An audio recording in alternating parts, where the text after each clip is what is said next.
Good evening, everyone. I wasn't sure when I came up here whether I was going to walk with the mic or stand behind the podium. I think I'm going to do the podium. I also wanted to say that when they asked me to speak, they said it should be part inspirational pep rally and part informative. But I think Nick handled the inspirational pep rally piece. So typically you never want to talk after Nick Neptune, but I feel a little less pressure now because at least we got the pep rally out of the way. My name's Jonathan Melton. I'm one of the at-large city council members. That means I represent the whole city. I never thought I would hold elected office. I ran for the first time in 2019 because I felt, quite honestly, dissatisfied with the direction I felt the city was going. I think we have limitless potential in Raleigh, and I felt it was time for new leaders to step forward and help us reach that full potential. I've never been the type of person that waits for somebody else to raise their hand. I feel like if you feel a void and you feel compelled to fill it, then you step forward and you try. So I won my race in 2019, and it has certainly not been the term I expected when I ran. Despite that, though, I think we've gotten a lot of good work done, and I'm really happy to be here this evening to talk to you about it. When I was first asked to talk, they initially told me I had to speak for 45 minutes. I'm not going to, but my first thought was, despite being a lawyer and politician, I don't think I've ever talked for 45 minutes, and so that seemed impossible to me. But then I started thinking about all of the work we've accomplished over the past 2.5 years, and it's a lot. And I thought, well, maybe I do need 45 minutes, but I'm not going to take that long.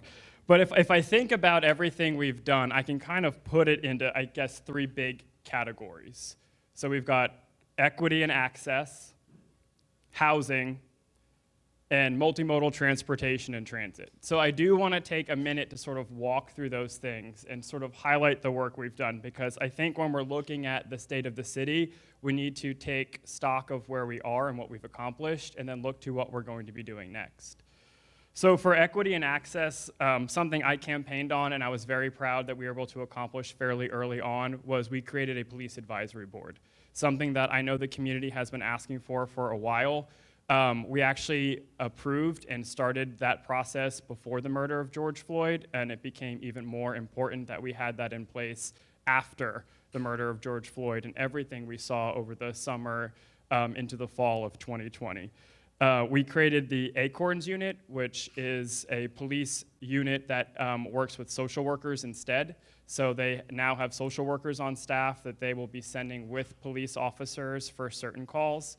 Quite frankly, I think it's a good start, but it's not enough. I would like to see the unit pivot into a situation where we're not sending armed officers for every call. Having spoken to the chief and some of the police officers, I understand their concern that sometimes you need an officer there to clear the scene first. But I also serve as the liaison to our police advisory board, and some of their members have said when you have a hammer, everything looks like a nail, and I think that's true as well. And so I would like to see us pivot to a model where we're more proactive and we're sending social workers and unarmed civilians on certain calls, and I think we will get there.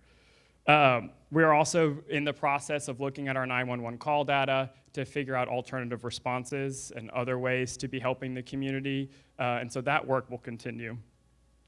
We passed a comprehensive non-discrimination ordinance with Wake County, which protects a whole bunch of folks from discrimination that was not protected before, and I'm very proud of that. We eliminated the 2-week sign-up requirement to speak to council. For whatever reason, the city council for a long time had this requirement that you had to sign up 2 weeks in advance to speak at a council meeting.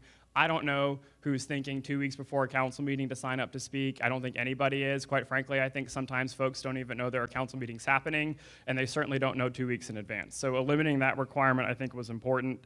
There was also an old rule that you could not address council members directly. We took that out as well. So now you can come to city council, call us out directly by name. Folks take full advantage of that. That's been put to good use. We have included renters in all city notice requirements for the first time. It used to just be property owners, and I felt that was very important because I think I've heard some stat that 50% of our city is renters. I used to be a renter, so I think that was very important. And then a big thing and a big initiative is our transit has been running fare-free since 2020, and we just approved it fare-free again. So it will continue to run fare-free for another year through at least, yes, that's exactly right, through at least the end of June 23. And I can tell you for so long as I'm on city council, I'll be pushing for it to be fare-free indefinitely. Housing is a big one, and I'll just sort of walk through some of these, but we approved and placed on the ballot in 2020 an $80 million affordable housing bond, which voters overwhelmingly passed by 70% margin. And that's already helping. It's already helping to create some affordable units. One of the first projects that we invested in from the affordable housing bond was helping with the Healing Transitions expansion, which happens to also be on the Dix Park property. So I think it's important that we remember places like Healing Transitions that help folks who are dealing with substance abuse and homelessness when we talk about a park for all. I think that that is extremely important, especially remembering the history of the Dix Park property. But quite frankly, money is not enough to address affordable housing and housing affordability. Folks often talk about three big buckets. You have to have subsidy, which the bond will help with, supply, and then stabilization. As far as supply is going, we've done a lot of zoning work, working on legalizing different forms of housing. And when I was writing this down, that I think was the first time I realized how odd it is to say that we've legalized housing. I don't know why anybody thought it was a good idea decades ago to make certain types of housing not legal. That makes no sense to me. A lot of the housing that we've legalized already exists in some of our oldest, most treasured and historic communities and neighborhoods. It's because it predates the zoning code. And so just allowing that housing to come back is really just kind of going back to a way we used to do things before we became so regulatory driven. And a lot of the housing that we've legalized are tiny homes, accessory dwelling units, townhomes, duplexes, triplexes, quads, small-scale apartment complexes, things that are affordable for folks at different price points and that used to be able to be built by right and exists in neighborhoods, single-family homes next to duplexes, next to small-scale apartments. If you want to see some examples of it, just go to Oakwood. Folks talk about Oakwood all the time as being this great historic neighborhood, and all of that housing already exists there. And so I hope to see more of it across our city. A big thing we did is we eliminated parking minimums and we established parking maximums, which I know there is some confusion about what that means. We did not eliminate parking in the city of Raleigh. We eliminated the prescriptive mandate on how much parking must be built. And I think that's important. And then we also established maximums. So if you're going to build more parking than is allowed, then you're going to have to mitigate it by having green infrastructure or electric vehicle charging stations, putting it in a deck that's wrapped if it's in an urban setting. I think Zach's here somewhere. He's back there. And he sent me an article when he saw that we eliminated parking minimums with a smiley face. And when I saw him for the first time after that, he said, "This is good. We can build a real city now." And I think that's exactly right. And then the last thing I want to touch on is multimodal transportation and transit. This is something that's really important to me, and I know important to a lot of folks in the room, especially the Oaks and Spokes folks who I know are here somewhere. Simple things like we brought back the scooters, which help folks get to the first and last mile connection. I cannot tell you how many times I ride on a scooter. Matt was joking with me that folks in the room, they were asking how I wanted to be introduced. I was like, just say my name and I'll just come up here. They're like, well, you'll be the guy that everyone sees in his suit scootering around town. And I think that's probably how some people know me. We've invested more money into bike lanes and protected bike lanes. We have our first parking protected bike lane on West Street down near Glenwood South, which is, I think, really important, investing money in multi-use paths, implementing the Wake County Transit Plan, including bus rapid transit. Our first bus rapid transit line will break ground this summer. If you don't know what bus rapid transit is, folks describe it as light rail on wheels, light rail on wheels. It's got its own dedicated lane. It gets queue jumping and signal priority, so it's not waiting in traffic. It's going to be an articulated bus, so the longer buses, you can bring your bike, you can bring strollers, you don't have to break them down. I know that's an important distinction, especially for young families. And we're working on that connection to transit, that first and last mile connectivity, so more sidewalks, making it safer for folks to get to public transportation. And I know that's a lot. I didn't even touch on everything, but that's a lot. And so then I think we have to think about what's next. For me personally, I can tell you what I'm really motivated to look at in the future is trying to continue to reduce car dependency, putting goods and services closer to people. In our existing neighborhoods, I think that's going to mean things like corner stores, accessory commercial units, farmers markets. And then in new developments that we're building, we have to reduce sprawl and we have to reduce car dependency, which is going to be focusing on mixed-use developments and a lot more density on our transit lines. And then I think the big challenge for Raleigh, and probably every city in the country right now, every growing city at least, is housing affordability. I don't think anybody has solved the affordable housing or housing affordability issue or crisis. If anybody has solved it or figured it out, we'd all just be doing it. I hope Raleigh is the city that can solve it, but I am certain that we are not going to solve that problem doing things the exact same way that got us into this mess. This is an issue that built up over decades, and we have to be willing to try new things, to be willing to learn, fail, and try again, and that is what I'm committed to doing. But those are just my ideas. I'm sure if I pass this microphone around the room, we could come up with a ton of ideas of what's next in the city of Raleigh. And I think that's what's really great about being here. My husband, Stefan, and I, he's in the back of the room right there. Stefan, you can wave there. We just came back from Miami. And it was interesting because someone at the hotel asked us where we're from, and I said Raleigh, North Carolina, and the person at the hotel said, "Oh, this must be a really big change from where you're from." And at first I was like, that's a weird thing to say to a guest. And then also, I was like, not really. I mean, the beach in Miami is great, but we have the restaurants and we have the culture and amenities. We have some really cool places in the city like Transfer Co. that we're in right now. But Raleigh is still becoming what we're going to be.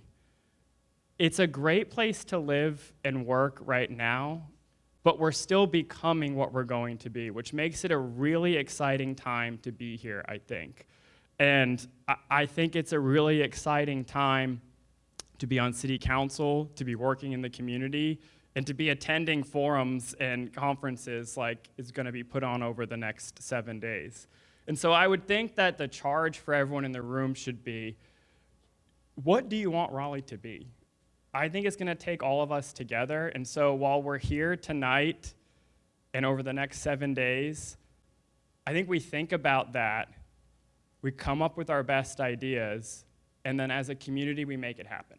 And that's what I'm committed to do. And so I look forward to the folks in the room who I don't know getting a chance to engage with you more this evening, have those conversations, and come back together and have that discussion of where are we going, because I think that's really important. So thank you very much, and I'm happy to take questions, or I'm not sure. There was a whole criticism piece that was about to happen, so I'd like to leave the stage before that goes.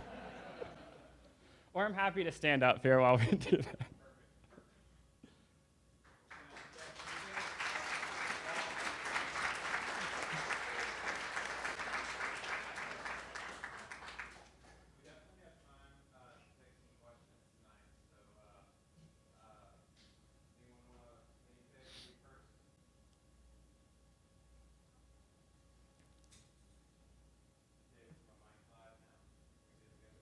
I can hear you. I think so.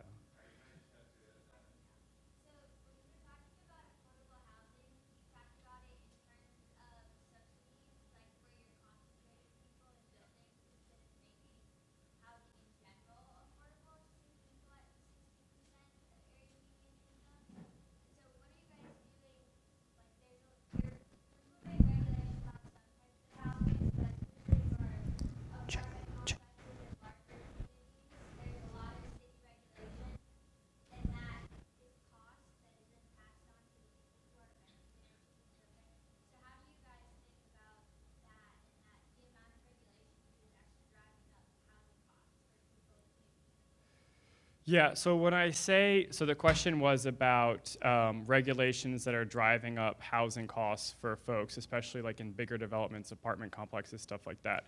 So the subsidy piece is actually direct investment to help lower the cost of housing. It's kind of how I was thinking about it. So we have our affordable housing bond. We also have separate from that, I think it's a 1 cent sales or tax that generates, I think, about $7 or $8 million a year. So that helps to do like the low-income housing tax credit projects or land banking or land swaps, where we can like anything we can do to reduce the cost. So an investment into the construction of the housing itself. The part about the regulatory issues driving up the cost of housing, I kind of see that almost on the supply side about how can we increase the amount of housing that's out and also make it easier to build it. So, I mean, one example, and it doesn't apply to like the big apartments that you were talking about, but accessory dwelling units, for example. Before we made the change to allow accessory dwelling units by right through just a simple permitting process, they were allowed in Raleigh through a more burdensome process, which was like basically it's called an overlay district. So you have to like get your neighbors to all agree that you could do it. Then you have to go down to City Hall to get some special zoning district that laid over the land. So then you could do the permitting. And so all of that, quite frankly, the entire time it was through an overlay process, there were no ADUs that were built because it's expensive to build them anyway. And we're working on that because we're working with the design community to come up with plans that can be posted on the city website. So a normal person who doesn't have a construction or design background can just go there and cut that step out. But pivoting to allowing it by right, it takes a lot of the process out. You don't have to hire a land use attorney to help you petition your neighbors to help you get an overlay district. But the issue with the larger apartment complexes and stuff, if it's market rate and there's not a lot available, I think that's increasing price. And so if we can get some more market rate stuff out there, I think that'll help. But then I also think that direct subsidy is what really helps drive down the cost too. So if, for example, the city owns a bunch of land, and something we've been working on recently is pivoting our city-owned land for long-term land leases for things like affordable rentals, apartments, and duplexes and triplexes and quads. So I think it's a puzzle, and I don't think anyone's figured it out, but we're trying to put the pieces together.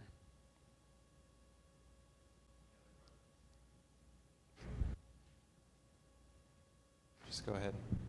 Here we go.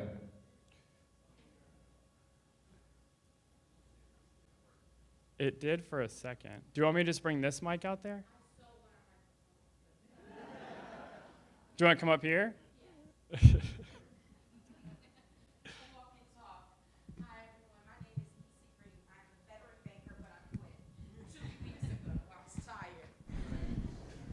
So my question is, I was really a banker, but I understood that banks really have an acquisition of household mandate. I understand as a banker that there is not a wealth gap, there's an education gap for a lot of individuals who want affordable housing. So in my mind, I was thinking, why aren't we bringing together entities like Triangle Family Services or Operation Hope and really pumping knowledge into our communities to prepare people for the affordable housing that we're building? Because they would come to my office and they say, Nisi, I got my credit fixed. And I say, yeah, just the number, but your mindset's still wrong. So what can the council do about informing and educating people, one, who don't even know they don't know, and allowing all of these separate opportunities and entities that we have that have the information, including the bank, to bring that information to the people who truly need it in a way that they will be intrigued enough to receive it? That's my question. No, it's a great question because a lot of the times I worry that the work that we're doing is not getting out into the public. And for example, in I think next week or in 2 weeks, there is at Chavis Park going to be an affordable housing conference or seminar where we're going to talk about how to get housing or the steps and what work's been done. And the question that you asked about bringing all the right people together, that's happening. But people may not know about that. And it's also tough to ask people to go to a certain place at a certain time to get the information, because you have folks that work different jobs, have kids, multiple jobs. And so we have to do a better job of figuring out how to meet people where they are. And I think that is a really big, heavy lift. Because I think for a really long time, the city has done things only a certain way, and we have to do things in a new way. And we have to do things in a new way coming out of a global pandemic where we weren't able to interact or engage at all. And so that is going to be a huge challenge. And I know one thing we just funded is a community engagement bus. That's literally the intent is to go out into communities that are traditionally disengaged or disinvested and meet people where they are. We've talked about our Digital Connectors program, which helps teach computer literacy and provide some broadband access and internet access, coupling that with the community engagement bus, but we really have to figure out how to meet people where they are. We have an Office of Community Engagement now and a Community Engagement Board that I think is going to help us embed that into all of our departments and processes, but it is certainly, that is a new way of doing things that we have to get right. Well, this is not a critique. I am not in the quartet of chaos. I'm volunteering to be in the Symphony of Solutions. So I really appreciate you answering that question and knowing that there is something that I can volunteer to be a part of with all this free time I have now. I love that. Let me get your contact information. I also really like the Symphony of Solutions, which you may start hearing me repeat that, and I will give you credit. Zach, do you want me to just start passing the here? Okay.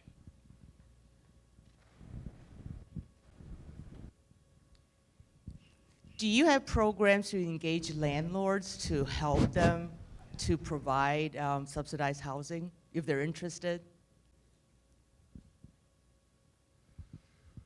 I don't think so right now. One of the things that we're working on, so it's sort of like a multi-tiered process. I guess I could just stay over here. We did a lot of the zoning reform. That was first. Now we need to figure out how do we incentivize getting the housing actually built and on the ground. And so I think some of it is an education component, letting folks know what is available. And then I think some of it is going to require some investment. And it could be little things like the city right now, like I said, is collecting the design templates for accessory dwelling units so that folks who want to build an accessory dwelling unit don't have to hire, no offense, an architect to get the plans. The plans will be available online, and then they just have to get them financed and built. But I have seen some other jurisdictions do some really cool stuff, like using the accessory dwelling unit example. If I were to build an accessory dwelling unit in my backyard and then make it as an available rental at an affordable price point, like 50, 40, 30% area median income AMI, that I could get a low interest rate loan or a grant or a forgivable loan to build it. Because even building an accessory dwelling unit is probably going to cost more than $100,000. Most people don't have that money sitting around. But if they can get a loan or a grant and then offer that as an affordable rental to a first responder or someone who's trying to get on their feet and get housing, I think that's going to be really important. So the zoning reform took us 2 years to get through, and now we got to figure out how do we educate folks to build affordable rentals, and how can we incentivize it also. And I think that's going to be the next step.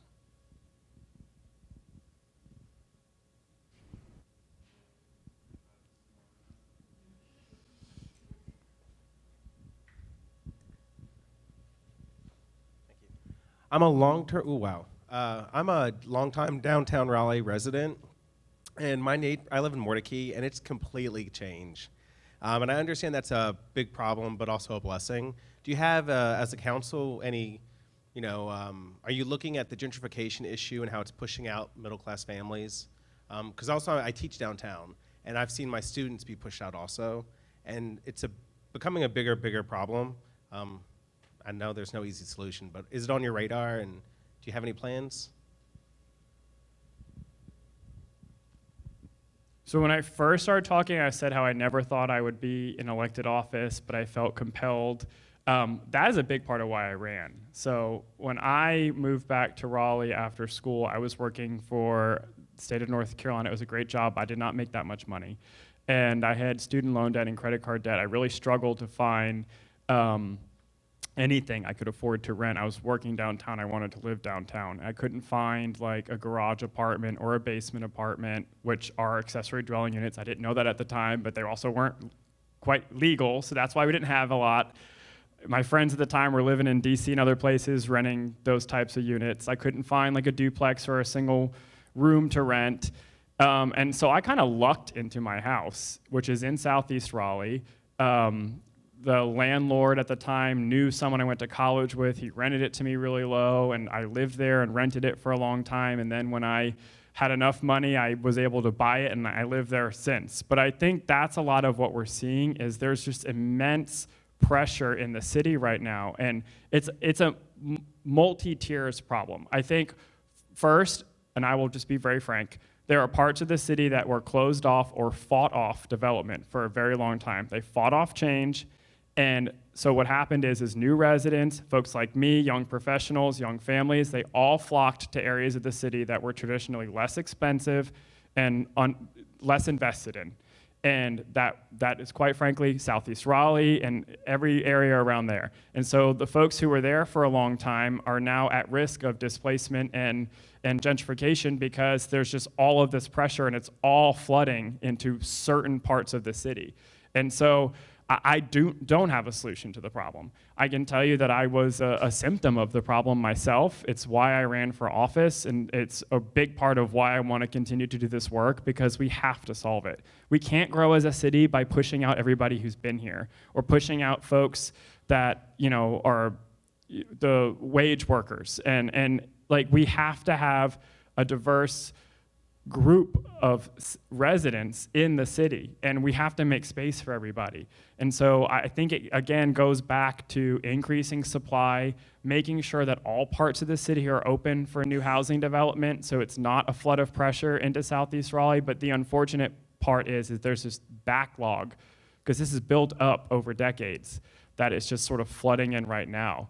And so we just have to somehow mitigate it. And that is, I think, that's the big pressure point. That's what we really need to figure out.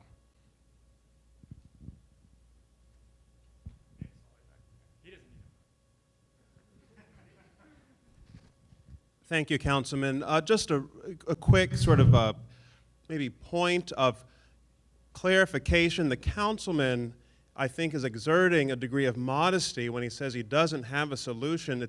The impression that I'm under is that this council, with Jonathan Melton there at the helm, is exerting itself in trying to identify a whole toolkit of approaches at addressing our stock and supply of housing.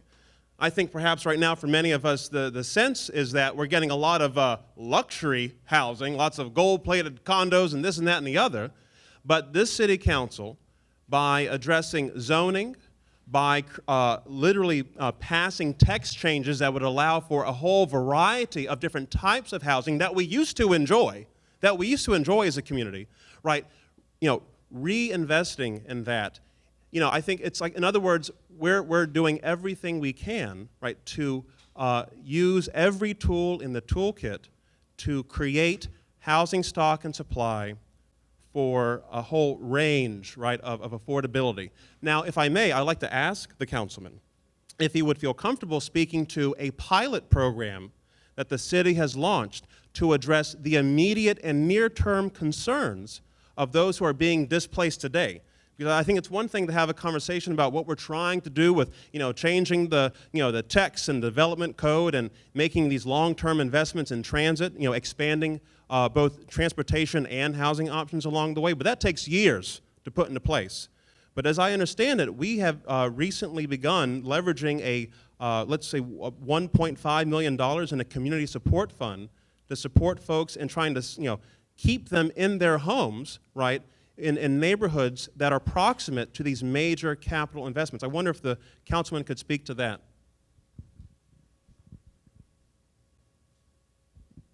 Yeah, we're doing a lot. And I think when I was saying we haven't figured it out is because until we actually can provide safe, stable, and affordable housing for everybody, we're going to have to keep working on it.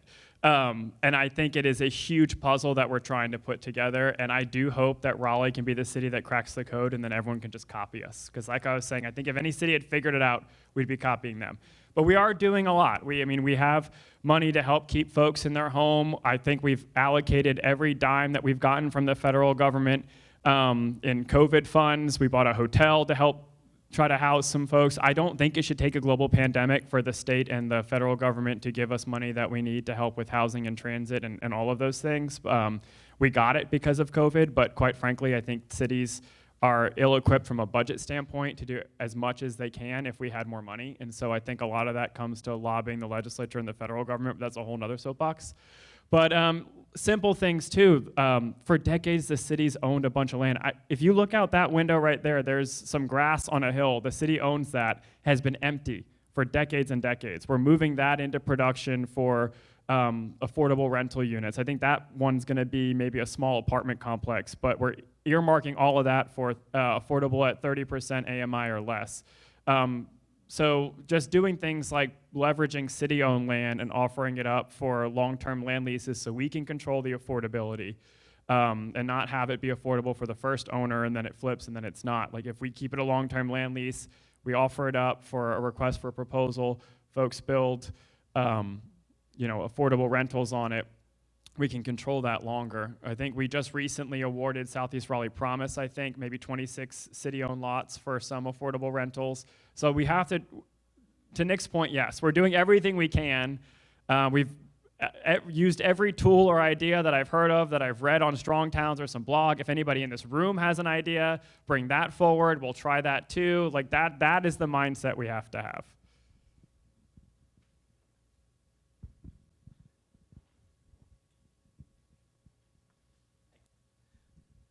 Hey, so as a capital city, Raleigh has a lot of state-owned and sometimes federally owned buildings and properties, especially downtown, that have one small building, sometimes no buildings on them. Are there any efforts by the council to sort of look at those properties again and find ways of actually, turning that back over to the city as opposed to just sort of parking and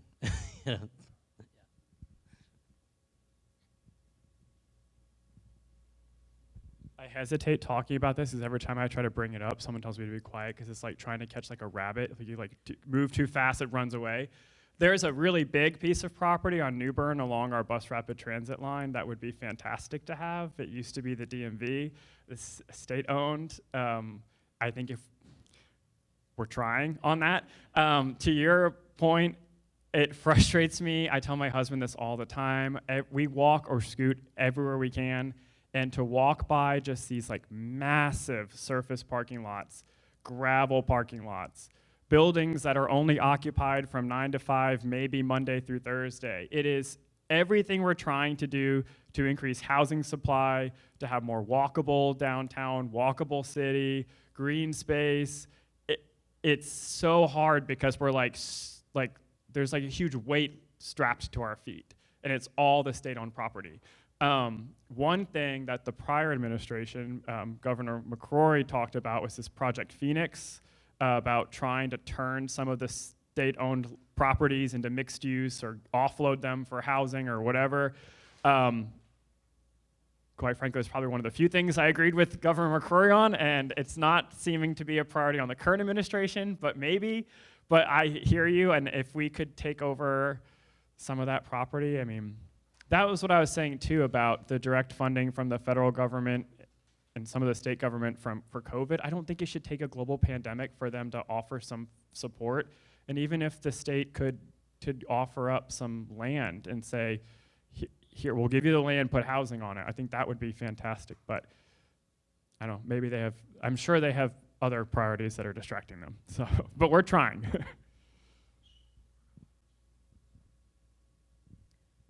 You mentioned that a lot of affordable housing is based off of, like the price is kind of based off of the AMI.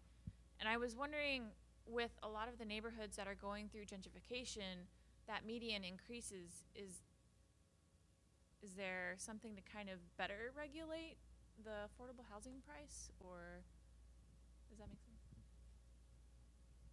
Yeah, so the area median income is set by, it's like some mathematical tax equation about, I think anything technically affordable housing, it starts at like 80% AMI, but 80% AMI, folks who make that, like quite frankly, that's not who you really think of when you think of the need for affordable housing. When you get down to like 40, 30, is that's like the folks that deeply need housing assistance. Was the question about the existing housing? Is there a better way to? I know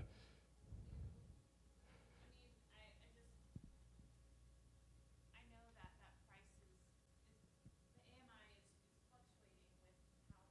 Yeah, it's set based on the assessment, and it does change when new stuff is built and the value increases and stuff. But the AMI is set on the income. It's the area median income, so it would be what folks make, and then looking at the factor of how much they were supposed to be spending on housing or not. And so, you know, for areas that are experiencing a lot of gentrification, I think one thing in that area that's tough is what we see is folks that have been there a long time end up getting priced out of their own homes.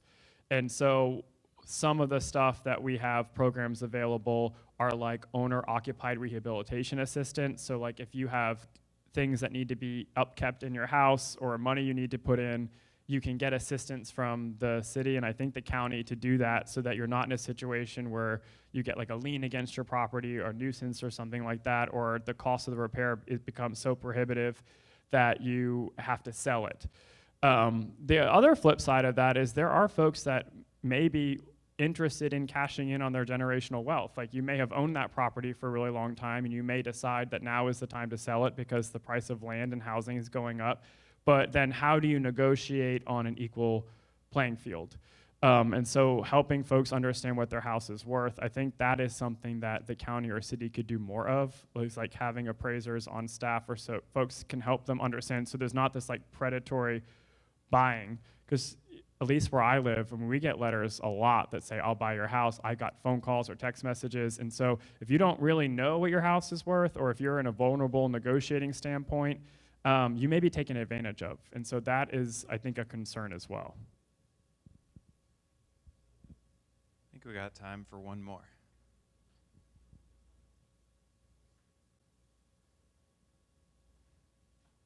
Thank you.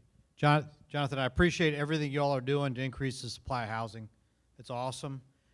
Question for you about what has the city done to, so you're talking about the city helping, you know, drive down the cost. Somebody wants to put in a accessory unit. So what prevents somebody from just Airbnb-ing this, VRBO? What has the city done to prevent that? Because if that happens, there's no affordability being added to our city. So I'm curious what the council has done on that policy, because I think it's really important.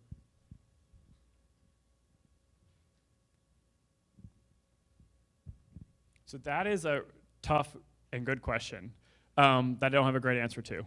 And here's why. There, I think, are competing interests in the city, and the cost of housing is definitely our highest priority and interest. But I will tell you that this council legalized short-term rentals in the city of Raleigh. They were not legal before we were elected. And it is something I campaigned on, legalizing short-term rentals. And here's why. I hear constantly from folks who utilize the income from short-term rentals to pay their own mortgage, to put their kids in daycare. I know someone who had a huge medical expense and quite frankly was in tears, stressed out about, please don't take my short-term rental from me. And so there is some sweet spot where we allow short-term rentals, and yes, we allow them in accessory dwelling units, where it is not negatively soaking up the housing supply, but also allows other folks to stay in their homes by making the income off of it. And so what we did when we approved short-term rentals is we have like a task force and permitting process, and so we get an update every 6 months on what effect it's having on the housing supply, and there may be some regulations that need to be implemented if it becomes a problem. But I am not at a place right now where I would want to ban that again, because I know that they may be compounding the problem for folks that are dependent on the income to pay for groceries or their own mortgage or a car payment, or I can't tell you how many people have come to me and medical bills. And so that's the pressure point, I think. I don't think it can be an all or nothing. I think a lot of the issues we're facing are not black and white or all or nothing, and so there has to be some middle ground, I think. Jonathan, you have time for one more? I saw a hand over here. I wanted to. Well, we got 2 more. We can do 2 more.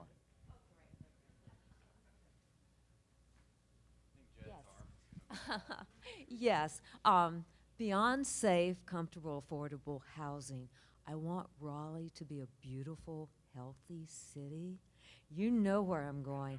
I want to save older trees and beautiful green spaces and continue to be the city of oaks and not crepe myrtles.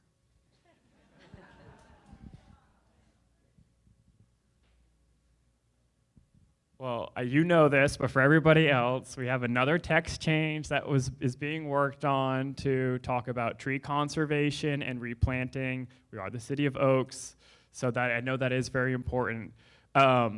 It's weird also in Raleigh because we only get the authority that the state government gives us. And so sometimes there are circumstances where I wish we could do more, but we don't have the authority to do more. And I know we've had conversations about tree conservation, but we are doing everything we can, and that text change is coming down the pipeline, so.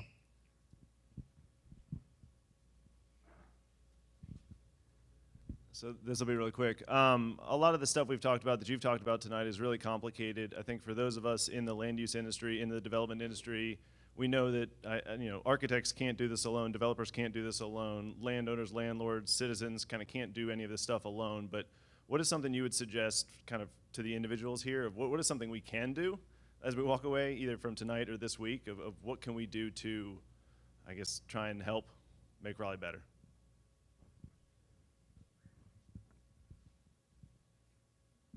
So I'm also not in land use at all. I ran for office based on what I thought was right and my personal experiences, but so when we talk about things like AMI and zoning, even sometimes I will get tripped up on that because I still learn as I go. And so it's a problem everybody experiences either directly or they know someone who's experiencing it, but then when you sort of look behind the scenes, it's super complex and technical.